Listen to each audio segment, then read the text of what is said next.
Okay, let me tell you a story. It's about a band that was on the verge of greatness, opening for absolute legends, and then, poof, they just vanished.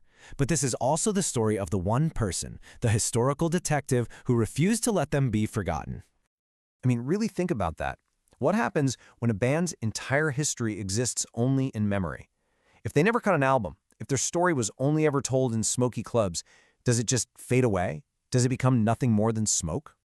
So our story kicks off in Boston, back in the early 1980s, and it starts with this absolute force of a band called DUBWISE, and yeah, that's pronounced 007. Just look at this timeline. Their rise was meteoric. I mean, in just 2 years, they go from being a local act to sharing a stage with the Specials. And then the Clash. They were at the absolute top of their game, and then, just like that, it was over. The whole thing just stopped. And on paper, 007 had it all. They were this trailblazing, multiracial group mixing punk, ska, and R&B in a way that nobody else was. They brought everyone together, punks, mods, you name it. They even inspired bands that came later, like the Mighty Mighty Bosstones. But here's the real kicker. They left almost nothing behind. No official album. Their entire legacy became an echo, a story people told, but a sound you couldn't actually hear. So that brings us right back to the big question, right? If there's no record, no vinyl, how do we even know this stuff for sure? Well, the answer isn't a what, it's a who. And this is where she comes in. Let's talk about the historical detective at the very heart of this story, the one person who heard that faint echo and decided to track it back to its source. Her name is Vivian Zito. That's pronounced Z-E-To, and her official title is archivist. But what she does is so much more than just collecting old things and putting them in boxes. To her, it's about protecting the dignity of the past. It's about taking all these tiny, scattered fragments and piecing them together to give a voice to stories that would otherwise just disappear forever. And this quote right here, this says it all. For Viv Zito, facts are just homeless data points without a story. They need a place to live, a structure that gives them meaning. And her incredible archival project called Lives in Dub became that home for the story of 007. But to really understand why she was the perfect person for this job, we've got to rewind.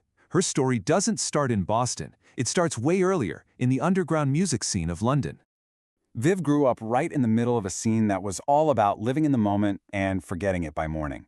But from a really young age, she was the one who remembered. I mean, at 16, she's recording Hawkwind concerts on a warped cassette. She's cataloging flyers for counterculture magazines. Her little flat in Holloway basically became this accidental archive for the whole scene, this pit stop for cassettes, posters, and zines. So then, in 1979, she does an exchange year from King's College London to Boston College, and she lands in the US with what she calls an archivist's ear, an ear that was trained in London, ready to tune into a whole new underground. And it's there, in Boston, that she first meets the guys from 007, literally watching a new scene get born right after leaving another one behind. Now, you have to understand, this wasn't just some casual hobby for her. Viv Zito took her instincts and made them official. She got professional training and developed this really rigorous, honest method for telling these kinds of forgotten stories. Yeah, she went and got a master's degree. She learned all the technical stuff, how to digitize old reel-to-reels, how to preserve these fragile bits of paper. But instead of working in some stuffy institution, she took those skills and dragged them right back into the basements and clubs of the underground where they were needed most. And this is the absolute core of how she works. For her, having integrity doesn't mean you have all the answers. It doesn't mean you can perfectly fill in every single blank in the story. No, it's about honoring what's not there. It's about acknowledging the gaps, being honest about the silence, and fighting that temptation to just make something up, to make the story a little cleaner or easier to tell. So this became her blueprint. First, she hunts down the fragments, the ticket stubs, the flyers, the crummy old cassettes. Then she starts tracing the connections, following the threads. But, and this is so crucial, she makes the silence visible.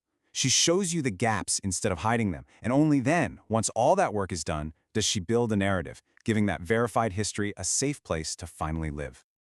So, what's the big deal? Beyond just this one band, why does this kind of detective work matter so much? What's the ultimate impact here? Well, it's because live music is fragile. It's like lightning in a bottle. It exists for a moment and then it's gone. For bands like 007, who were giants in a room but never made an album, their entire legacy relies on people's memories. And we all know memories fade, stories get twisted. Zito's work is a safeguard against that kind of cultural amnesia. It makes sure these hugely influential histories don't just become footnotes. And this has real, tangible results. It's not just an idea. Get this. A master tape for a song by the Kessels, a later band with members of 007, was lost for over 30 years. Because of the buzz that Zito's work created, that tape was found.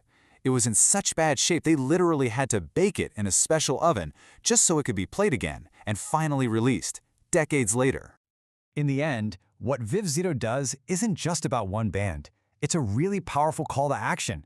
It's a challenge to every creator, every artist, every movement out there. And it leaves us with this one final thought. What kind of trail are you leaving behind? So let's talk about a career path that seems to jump from punk rock stages to Japanese boardrooms and then to AI training sessions. Now I know, it might sound like a random collection of B-sides, right? But when you really look closely, you realize it's all one brilliantly remixed album. And the heart of a rocker? That's what's driving every single track. It's a fantastic question, isn't it? It really sets the stage for a journey of transformation, one where all that energy, that presence, that same creative spark finds totally new ways to come out and play. You know, to really understand where Lawrence LaFurla is today, we have to go back to the beginning. Back to the stage, Boston, the 1980s. This description just nails it. It captures that essence of him as a frontman, cool, compelling, with that swagger you'd see from the lead singer of the Specials. This persona, this is the key. It unlocks his entire story. All right, let's set the scene. Act 1.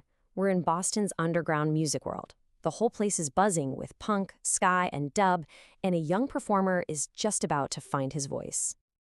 Man, the band's journey was intense.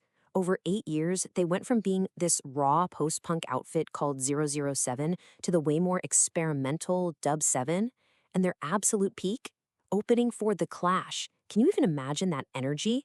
And the era ends with this just legendary handoff.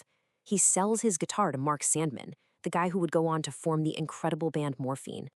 And he wasn't just, on the scene. He was living it. These weren't some heroes he saw on TV. These were his peers. We're talking sharing beers with the drummer from the Specials, going for a jog with Ranking Roger, and getting this wonderfully weird piece of advice from Joe Strummer himself. This was just his world. And you can't talk about a frontman without a little bit of theater, right? So, after his band just barely loses Boston's biggest battle of the bands, he doesn't just shuffle off stage. Oh no. In a moment of pure rock and roll drama, he playfully pretends to strangle the winner. It's a perfect snapshot of that performer's spirit. A little competitive, a little cheeky, and always, always putting on a show. But what happens when the show's over? After the final encore? Well, for LaFurla, the curtain comes down on Act 1, only to rise on a completely different kind of stage. He's trading the spotlight for the library lamp. And this is the pivot. He steps away from the sticky floors and the loud amps, adopts his legal name, Lawrence, and just dives headfirst into academia. He didn't just quit the band, he remixed his entire life. He traded performance for pure analysis. He wasn't just going to class. He was learning the theory behind the very culture he'd spent the last 8 years creating. This interpretive turn, it's basically the idea of looking past just the numbers to understand the story, the meaning, the context. It's a frontman skill if you think about it, reading the room but on a whole other level. You have to love this. His professor, a guy named Don Kallick, saw this punk rocker trying to connect the dots between hard social science and the more interpretive humanities, and gave it this perfectly weird, affectionate nickname.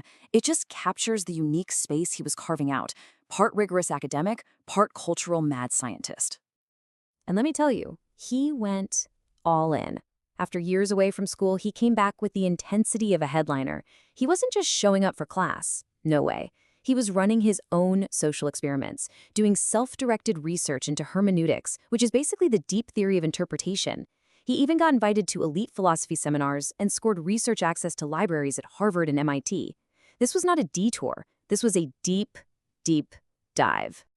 And that deep dive, it leads us right here to Act 3.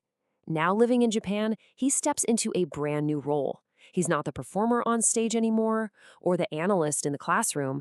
Now, he's the one behind the mixing board, shaping the final sound. And here's where you can really see how those frontman skills got remixed for totally new purposes. The voice that once commanded a rock club now narrates history. The songwriter's craft is now being used to train an AI. That stage presence that grabbed an audience, it's now guiding global brands. And the bandmate who lived the scene is now meticulously preserving its history.